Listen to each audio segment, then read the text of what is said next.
আমরা বর্তমানে যে স্থানে এসে উপস্থিত হয়েছি এটাকে চরণ গঙ্গা বলা হয় বা চরণ চিহ্ন, চরণ পাহাড়।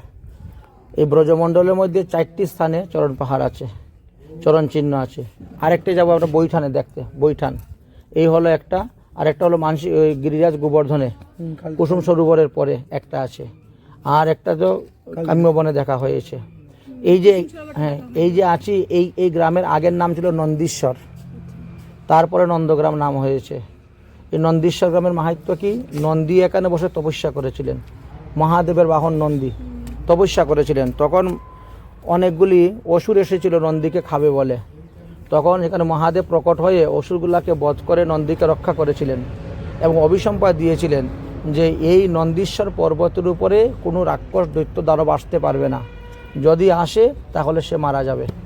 এই অভিসম্পাদের কারণে বুঝেছেন এই জায়গাটা ফ্রি হয়ে গেল। যখন এই ঘটনাটা লোকের মাধ্যমে জানতে পারলেন নন্দ মহারাজ, তখন ওই গোকুল ধাম ত্যাগ করে তখন এইখানে এসে বাসা বানাবার জন্য চিন্তা করলেন।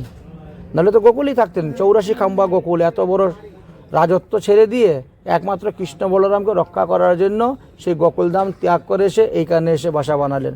আর পরবর্তী সময় এনার নাম অনুসারে নন্দগ্রাম হয়েছে, কিন্তু বাস্তবে এর নাম হলো নন্দীশ্বর পর্বত। যেমন আমাদের রাধাকুণ্ড, রাধাকুণ্ড তো পরে নাম হয়েছিল আরিট গ্রাম, আসল নাম হলো আরিট গ্রাম রাধাকুণ্ডের। আরিট গ্রাম, হ্যাঁ, খাতাপত্রে পাঞ্জিকে সব কিছুতে পাবেন, দলিল কাগজপত্রে আরিট গ্রাম। পরের না রাধাকুণ্ড হলো, রাধাকুণ্ড নাম তো 500 বছর হয়েছে।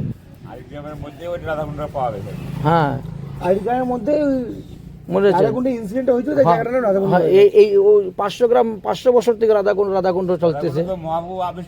হয়তো তো 500 বছর থেকেই রাধাকুণ্ড আসছে, আর নাহলে তো আরিট গ্রামে সমস্ত কাগজে পত্রতে জমিতে দলিল দালে সবকিছু আরিট গ্রাম লেখা আছে। ঠিক তেমনি ভাবে এটাও আমাদের, এটা নন্দীশ্বর পর্বত।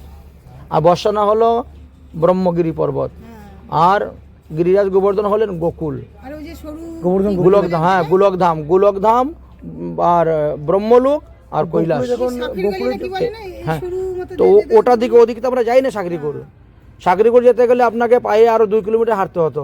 গোকুলে যে বলেছেন, আমরা তো তাদেরকে পারি, যারা হাঁটতে পারে এদেরকে নিয়ে তো মনের আনন্দে সব দর্শন করাই, বলেছেন।